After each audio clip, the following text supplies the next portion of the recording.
Warga desa Talunamba, Kecamatan Madukoro, Pergerakan tanah di lokasi longsor di desa Capar, Banjarnegara, Jawa Tengah semakin meluas. Warga yang ketakutan pun mulai mengevakuasi harta bendanya untuk mengungsi ke tempat saudaranya di desa sebelah. Ya, sementara itu akibat jalan terputus, warga terpaksa melewati jalan tapak di atas puncak bukit untuk menyelamatkan banjir. Pemirsa, banjir luapan air sungai merendam lahan pertanian di 4 desa di Banjarnegara, Jawa Tengah. Petani pun terancam gagal panen dan mundur masa tanam akibat sawah mereka tergenang air. Lebih dari 2.000 jiwa hingga kini mengungsi karena tempat tinggalnya rusak akibat gempa bumi di Kabupaten Banjarnegara. Mereka ditampung di 5 posko pengungsian yang didirikan Pemda setempat. Salah satu lokasi pengungsian korban gempa bumi ada di Kecamatan Kalibening. Merendam lahan pertanian.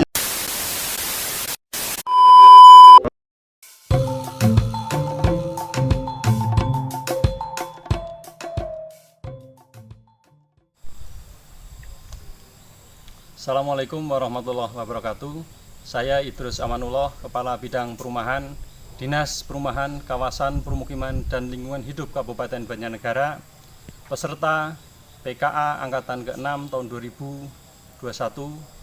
Alhamdulillah berkat dukungan semua pihak, akhirnya semua saran dan masukan dari mentor, coach, dan narasumber telah kami selesaikan 100%. Pada kesempatan kali ini kami akan memaparkan aksi perubahan kinerja organisasi yang kami buat dalam bentuk video. Sekian dan selamat menyaksikan.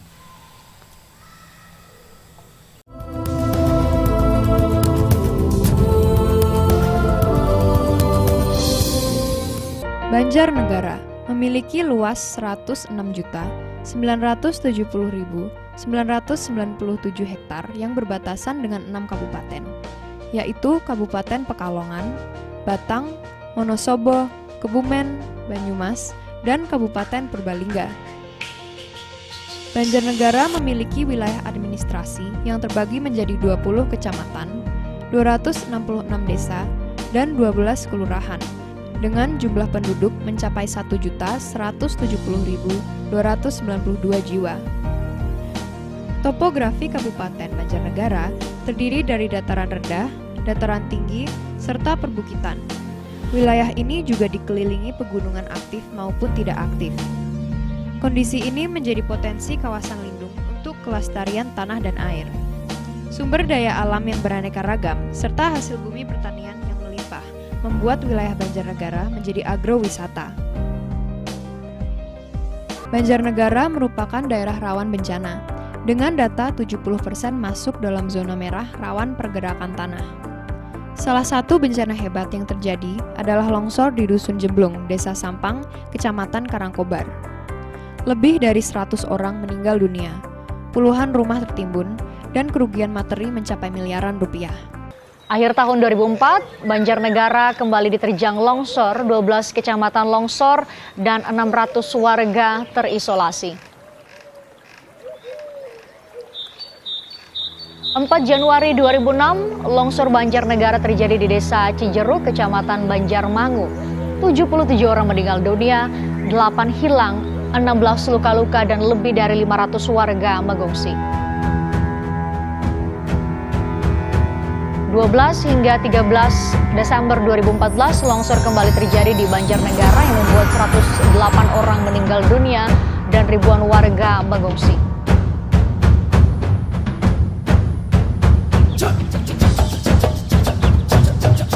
Beberapa bulan yang lalu, rumah saya terkena bencana tanah longsor.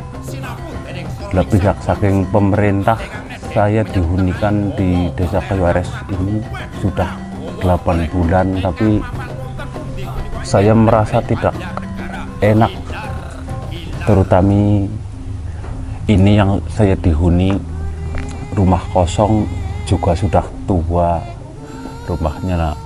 Juga saya mengucapkan alhamdulillah.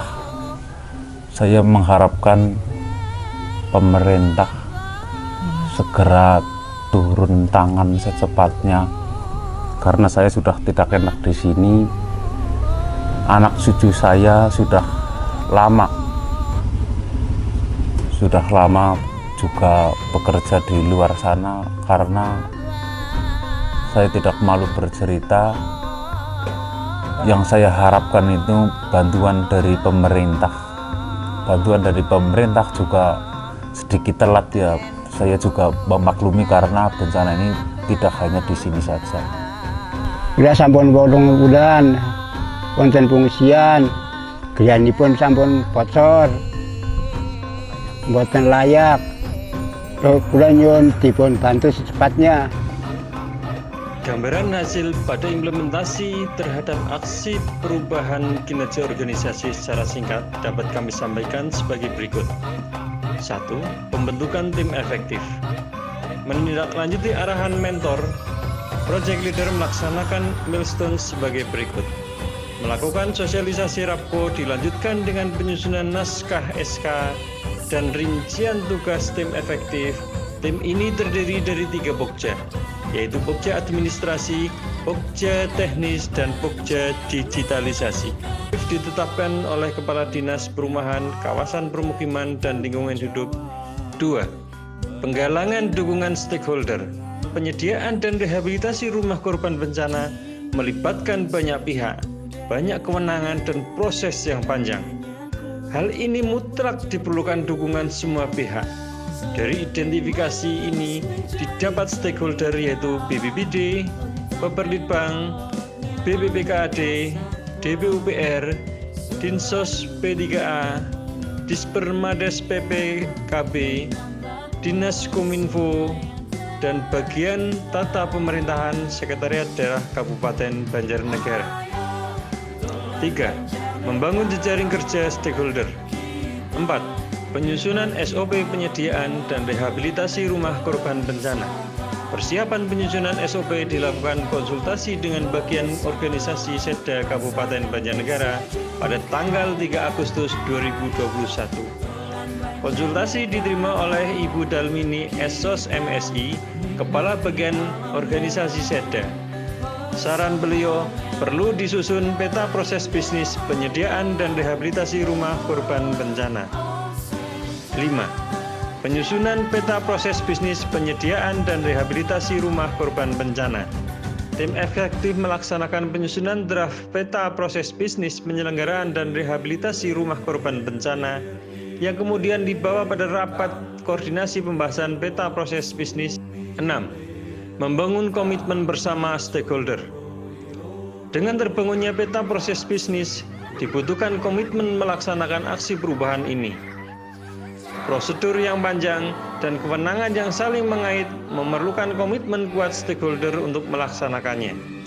Pada tahap ini, didahului dengan rapat persiapan membangun komitmen bersama. Kemudian, rapat dengan stakeholder meneguhkan komitmen bersama dalam melaksanakan aksi perubahan ini. 7. Membuat rancang bangun digitasi database rumah korban bencana. Kegiatan ini didahului dengan rapat tim efektif pada tanggal 23 Juli 2021 untuk mengidentifikasikan permasalahan dan kebutuhan pengembangan sistem informasi. Rapat dihadiri project leader, tim efektif, dan tenaga ahli. Setelah kebutuhan terpetakan, tenaga ahli membangun rancang bangun sistem informasi database penyediaan dan rehabilitasi rumah korban bencana. Berikutnya, rancang bangun sistem informasi database dibawa pada rapat pengenalan sistem informasi rumah korban bencana dengan stakeholder untuk mendapatkan masukan dalam penyempurnaan sistem dan diteruskan untuk membangun sistem informasi oleh tenaga ahli. 8. Sosialisasi sistem informasi database rumah korban bencana. Kegiatan ini didahului dengan rapat penyusunan rencana pelaksanaan sosialisasi. 9. Uji coba atau simulasi aplikasi. Sistem informasi yang sudah disempurnakan berdasarkan masukan pada saat sosialisasi dilakukan uji coba memasukkan data. Uji coba dilakukan pada tanggal 7 September 2021 dan hasil uji coba bahwa sistem informasi Ropana dapat dipakai dan ke depan dapat dikembangkan untuk menjadi sistem yang lebih luas lagi. 10. Launching aplikasi. Kegiatan launching sistem informasi Ropana dilaksanakan pada tanggal 9 September 2021 dengan dihadiri stakeholder dan tim efektif. Kegiatan ini sebagai tanda bahwa aplikasi sudah siap untuk dioperasionalkan. Plus, implementasi sistem informasi database rumah korban bencana. Untuk mengimplementasikan sistem informasi database rumah korban bencana, terlebih dahulu disusun jadwal inputting data. Pelaksanaan inputting data pada tanggal 10 September 2021 berdasarkan data yang sudah ada. Ke depan, sistem informasi ini langsung inputting data di lapangan manakala terjadi bencana. 12. Menyusun laporan dan evaluasi kegiatan. 1. Sistem informasi rumah korban bencana dapat dikembangkan untuk pendataan perumahan dan permukiman secara lebih luas. 2. Pengembangan dapat dilakukan secara mandiri oleh personil DPKPLH. 3. Sistem informasi rumah korban bencana dapat dilingkan dengan OPD sesuai dengan kebutuhan. Kesimpulan. 1. Semua tahapan kegiatan jangka pendek dapat dilaksanakan secara keseluruhan. Bahkan terdapat satu milestone tambahan, yaitu penyusunan peta proses bisnis. 2. Output dari aksi perubahan ini adalah A. Peta proses bisnis, penyediaan dan rehabilitasi rumah korban bencana. B. Standar operasional prosedur, penyediaan dan rehabilitasi rumah korban bencana. Dan C. Sistem informasi rumah korban bencana guna memudahkan, mempercepat pendataan dan pemersatu data rumah korban bencana. 3. Terbangunnya sinergitas lintas sektor dalam penyediaan dan rehabilitasi rumah korban bencana melalui forum pemulihan pasca bencana. 4. Terpenuhinya standar pelayanan minimal penyediaan dan rehabilitasi rumah korban bencana. 5.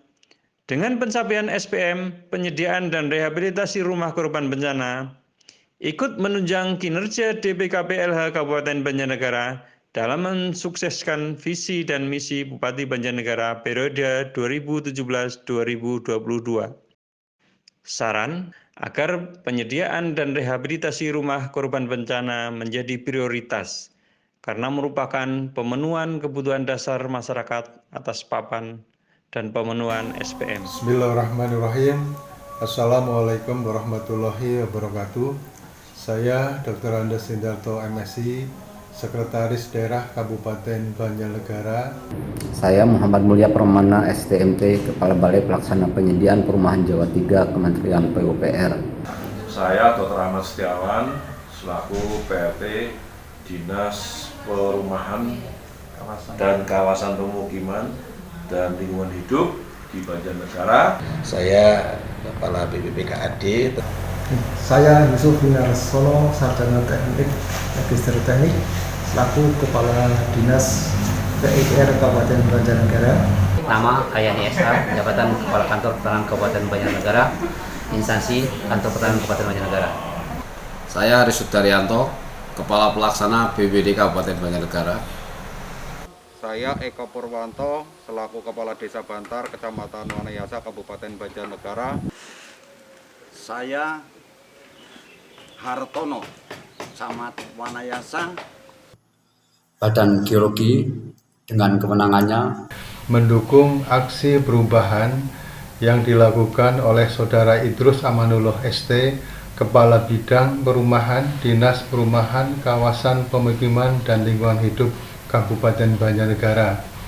Karena dengan aksi tersebut, penyediaan rumah rakyat akibat bencana pada saatnya nanti akan dapat terpenuhi sesuai dengan SPM yang ada. Demikian, wassalamualaikum warahmatullahi wabarakatuh. Demikian laporan aksi perubahan kinerja organisasi sinergitas penyediaan dan rehabilitasi rumah korban bencana melalui forum pemulihan pasca bencana di Kabupaten Banjarnegara. Mohon doa restu dan dukungannya dengan melaksanakan rekomendasi-rekomendasi kami, sehingga insya Allah milestone jangka menengah dan jangka panjang dapat kami laksanakan dengan baik. Sekian, Terima kasih. Assalamualaikum warahmatullahi wabarakatuh.